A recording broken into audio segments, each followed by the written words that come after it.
특히 이제 주식 투자에서 나타나는 현상인데 주가가 오를 확률과 떨어질 확률은 정확히 50%죠. 일단 수익이 안 난다. 그런데 이 상태로 오래 하면요 오히려 마이너스가 나요. 그래서 우리가 주식 투자를 할 때는 방법을 좀 바꿔야 됩니다. 일반적으로 수익이 높으면 리스크가 크죠. 근데 수익을 높이면서 리스크를 줄일 수 있는 방법이 있어요. 오르는 주식은 절대 팔지 않습니다. 그럼 언제 파느냐?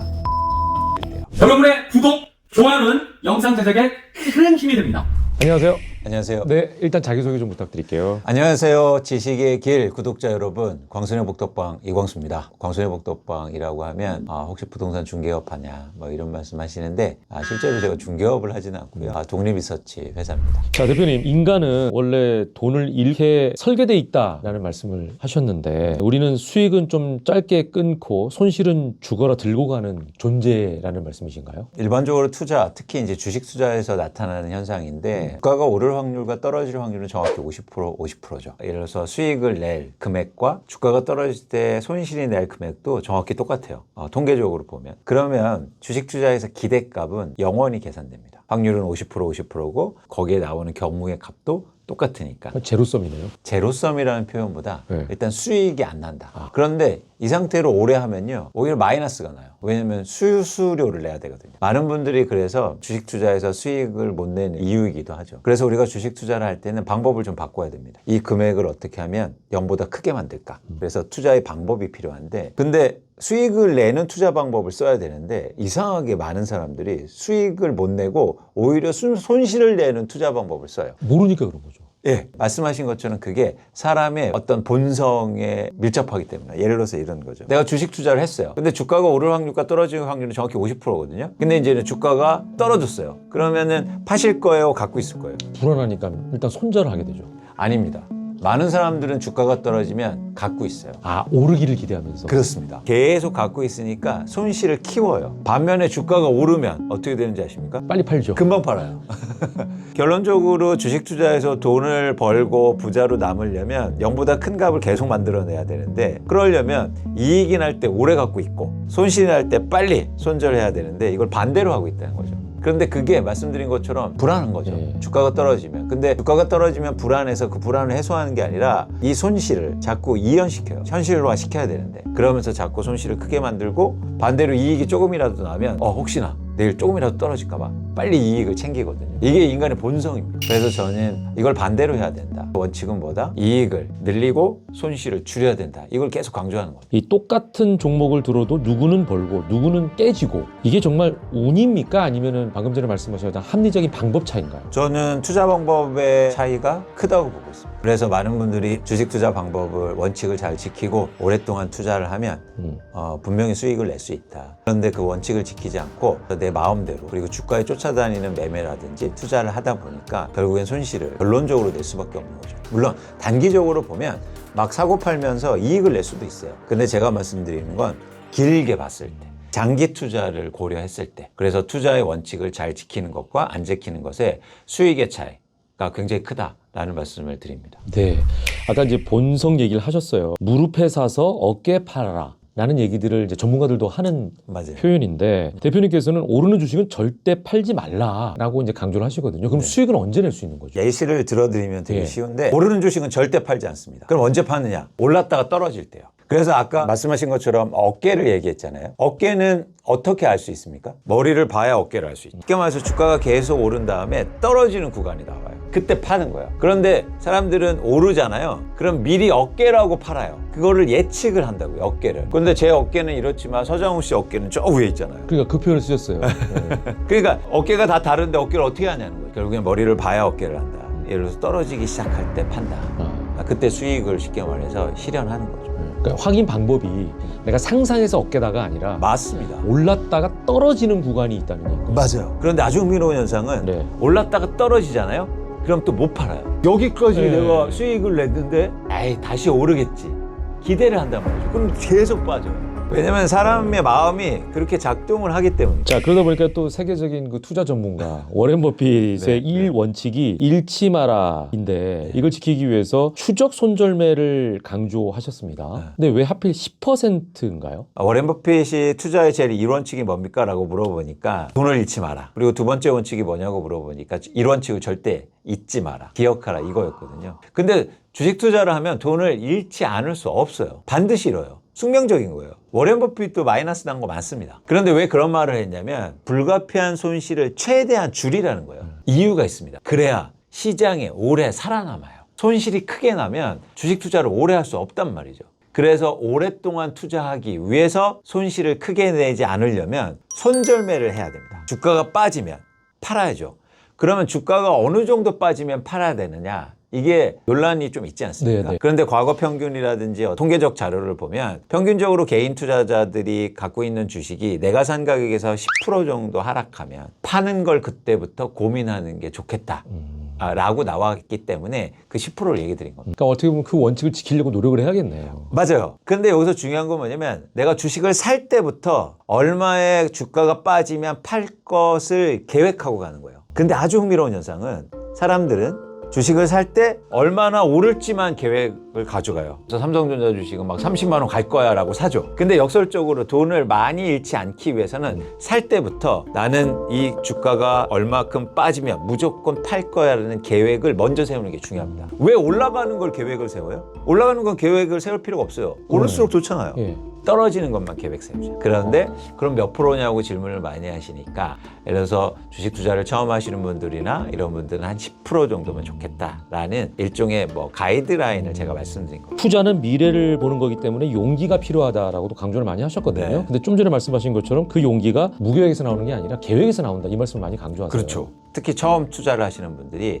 아유 주식 투자에서 손실 나면 어떡해요? 라고 얘기하죠. 그러니까 그게 가장 두려운 거예요. 내가 주식 투자에서 돈을 잃을까 봐. 그렇죠. 그런데 그건 숙명과 같은 일이라니까요. 돈을 잃을지를 무서워하면 주식 투자를 할 수가 없습니다. 그러면 어쩔 수 없이 손실이 나는데 손실을 최대한 줄일 수 있는 계획이 있다면 그러면 용기를 낼 수 있다는 거죠. 그런 차원에서 제가 말씀드리고 싶은 건 뭐냐면 계획이 생기면 용기가 생긴다. 계획이 없기 때문에 용기가 없는 겁니다. 주식이라든지 뭐 투자를 통해서 수익을 내고 싶어 하시는 분들이 공부를 많이 하시잖아요. 네. 그러다 보니까 어떤 분들은 미국 연준 위원 이름까지 줄줄줄 외우는 분들 계신데 정작 수익률이 안 좋은 경우를 많이 보거든요. 정보의 양과 수익률이 비례하지 않는 이유가 있을까요? 주식 투자는 시험이 아니기 때문입니다. 수능이라고 치면 공부를 많이 할수록 점수가 당연히 높죠. 높죠. 예. 그런데 투자는 시험 보는 게 아니에요. 일종의 학습 혹은 축구 같은 겁니다. 축구를 우리가 책 보고 공부하지 않잖아요. 그렇죠. 하면서 배우고 자꾸 하면서 실력이 늘고 그런 과정이거든요. 그래서 투자를 공부로 생각하시면 안 된다. 그래서 많은 분들이 또 처음 주식 투자를 할 때 이렇게 책방에서 책 막 20권씩 사갖고 막 쌓아놓고 막 공부합니다. 아니라는 거예요. 수익률하고 절대 비례하지 않아요. 그래서 하시면서 배우고 익히고 또 계획을 스스로 세우고 이런 어떤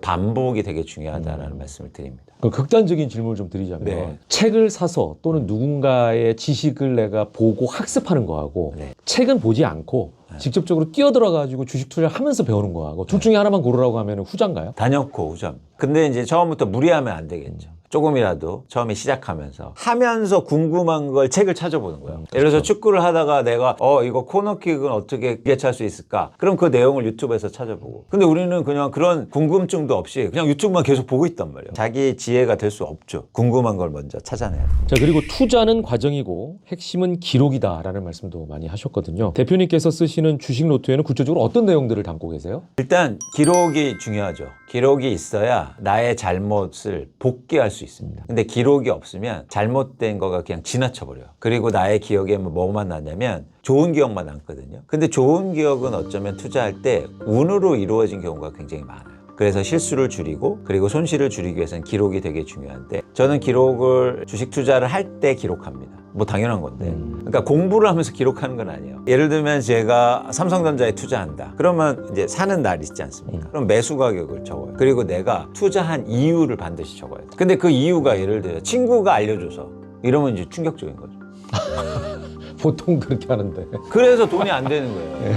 그래서 그 이유를 적으면 내가 얼마나 쉽게 말해서 한심한지를 알 수 있어요. 그래서 첫 번째, 내가 투자한 이유를 적어요. 그리고 두 번째는 살 때부터 나는 주가가 얼마나 빠지면 무조건 팔 거야라는 손절매 가격을 적어요. 그 다음에 세 번째는 매일 주가가 움직이지 않습니까? 변동 원인을 찾아서 적어요. 그리고 네 번째는 팔지 않습니까? 파는 날, 파는 이유를 적어요. 이렇게 네 가지. 근데 이 기록의 조건이 있습니다. 최대한 간략하게 적어야 돼요. 근데 어떤 분은 막 공책 한 면에 다 적어요. 이게 지속 가능성이 없잖아요. 그렇죠. 기록은 지속 가능성이 있어야 돼요. 그래서 최대한 간략하게 나의 생각을 적고 계속 기록하고, 또 하나 조건이 있습니다. 이 기록 차원에서도 너무 많은 종목에 투자하면 안 돼요. 기록이 됩니까? 많은 종목. 그러네. 10종목 투자하면 그거 언제 해요? 그래서 많은 종목이 또 수익하고도 연결되는 게 아니거든요. 그래서 여러분들이 이런 기록을 잘 하셨으면 좋겠다. 기록이 어떤 행동을 만들고 또 장기적으로 수익을 만드는 가장 큰 원동력이라고 보고 있습니다. 지금 종목수를 방금 전에 얘기하셨는데 사실은 이제 투자를 권유하시는 분들도 계란을 한 바구니에 담지 말아라. 깨진다 해서 이제 종목을 좀 나눠서 분산 투자를 추천하는 분들도 꽤 있거든요.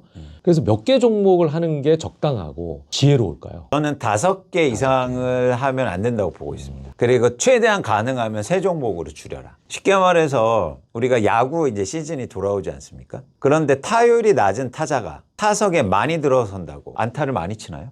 아니죠. 근데 우리는 착각하고 있단 말이에요. 나는 안타를 잘 못 치는 선수예요. 근데 타석에 많이 들어서고 있다고요. 그럼 지치기만 하죠. 그게 아니다. 나의 타율을 높이려는 연습을 해야지. 그게 타석에 많이 들어가려는 연습으로 자꾸 오해하거나 잘못 판단해서는 안 된다는 말씀을 드리는 거예요. 머리로는 이해가 되지만 네. 사실은 이제 빠질 경우에 계속해서 사람들이 주저하는 이유는 금전만 되기를 바라는 마음이 그쵸. 크거든요. 근데 이 손실의 고통을 물리적으로 이겨내는 대표님만의 어떤 마인드셋 방법이 있으신가요? 빠지면 무조건 팔면 돼요.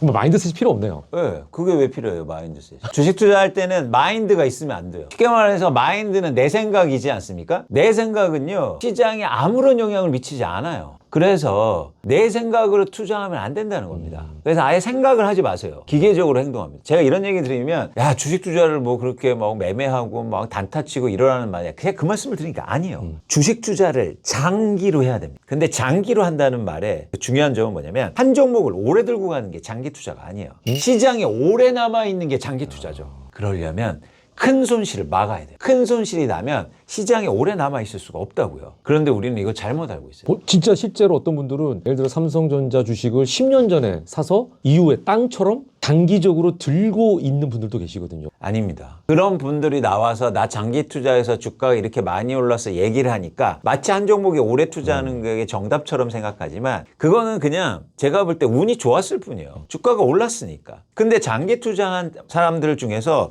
손실이 엄청 나고 시장에서 퇴출된 사람들은 아무 말 안 할 거잖아요. 그래서 우리는 어떤 현상이 있냐면, 돈을 벌고 수익을 많이 내고 이런 사람들만 얘기를 듣다 보니까 확대 재생산되고 있다. 그게 마치 옳은 거죠. 저는 아니라는 겁니다. 그래서 우리의 목적은 주식 투자를 오래 해야 된다. 그러려면 원칙은보다 큰 손실을 막아야 된다. 그러면 주가가 빠질 때 반드시 팔라. 지금 말씀을 듣고 보니까 장기 투자라는 거에 대한 컨셉부터 다시 잡아야겠네요. 맞습니다. 그러니까 한국의 특히 투자 문화, 주식 투자 문화가 도박처럼 됐다고 전 봐요. 왜냐하면 예를 들어서 이런 거죠. 단기적으로 투자한 다음에 수익이 나면 시장에서 나와요. 그리고 또 들어가고 나왔다 들어가고, 그러다가 잘못하면 이제 완전히 손실 큰 나서 증권사 욕하고 안 하고. 손 털고. 네. 카지노에 가보시면 만약에 여러분들이 이런 거 당겨갖고 돈을 엄청 따잖아요. 그럼 무조건 나와야 돼요. 오래 있으면 돈을 잃을 수밖에 없는 구조예요. 확률로 보면. 그런 식으로 투자해 왔다고요. 그렇지 않습니다. 오랫동안 투자해야 돼요. 그리고 여기에서는 통계적인 진실이 하나 있어요. 뭐냐면 일반적으로 수익이 높으면 리스크가 크죠. 근데 수익을 높이면서 리스크를 줄일 수 있는 방법이 있어요. 보통은 하이 리스크 하이 리턴이라고 하는. 그렇죠. 그건 오랫동안 투자하면. 그러면 리스크가 줄어듭니다. 또 새로운 접근 방식이네요. 어떻게 보면. 아니에요. 다 하는 얘기예요. 그런데 여러분들이 관심을 안 기울였기 때문에 처음 들어본 말처럼 들리는 거예요. 이건 워렌 버핏도 얘기하고 수많은 투자의 전문가들이 계속 얘기하지만 우리는 그 얘기를 안 했어요. 왜 안 했을까요? 자극적인 건 보고 종목만 쫓아다니고 가격만 보고 이랬으니. 훨씬 더 중요한 건 투자 방법이었는데 그걸 얘기해도 안 들렸던 거예요. 왜냐면 그거 마인드 얘기했잖아요. 내가 생각한 대로 투자했으니까. 내가 옳다고 하는 것만 따랐으니까. 자, 이제 다행히 수익이 난 경우를 좀 여쭤볼게요. 수익이 났는데 내 실력이었는지 아니면 그냥 하다 보니까 운이 좋아서 어떤 시장의 흐름 때문에 내가 수익이 냈는지 그래서 내 투자 프로세스가 제대로 작동하고 있는지 스스로 검증할 수 있는 셀프 체크리스트 같은 게 있나요? 그게 기록이에요. 그래서 내가 삼성전자 주식이 반도체의 호황 때문에 이익이 증가할 것으로 생각해서 삼성전자에 투자했습니다. 이렇게 이제 확실히 이유를 적었어요. 근데 지금 삼성전자 주가가 오르는 이유가 뭐예요? 똑같잖아요. 그러면 그거는 여러분들이 실력이에요. 잘하신 거예요. 그런데 우리는 이유를 묻지 않고 결과만 측정하거든요. 이유는 까맣게 잊어버려요. 그러니까 사실은 이게 지속 가능성이 떨어지는 거죠. 근데 예를 들어 삼성전자를 주식을 샀는데 친구가 사라고 해서 샀다. 근데 주가가 올랐다. 그러면 그 이유에 대해서는 고민 안 하고 어떻게 생각하면 거봐. 나 주식 투자 잘하지. 이렇게 돼버려요. 그건 잘하는 게 아닙니다. 원인을 정확하게 파악하지 못했기 맞습니다. 때문에 뭐 투자를 할 때 원칙에 대해서 다시 한번 생각할 수 있는 기회가 된 것 같은데 결국 투자를 잘하면 철학자가 된다. 이 표현이 이해가 됩니다. 네. 투자가 단순히 돈을 버는 기술을 넘어서 우리 인생에 어떤 가르침을 줄 수 있다고 볼 수 있을까요? 저는 주식 투자하면서 너무 좋다고 생각하는 건 자꾸 자신을 돌아보게 해요. 내가 잘못하고 있는 거, 그리고 내가 잘못 생각한 거, 내가 감정에 흔들린 거, 그리고 내가 잘한 건 뭐였지?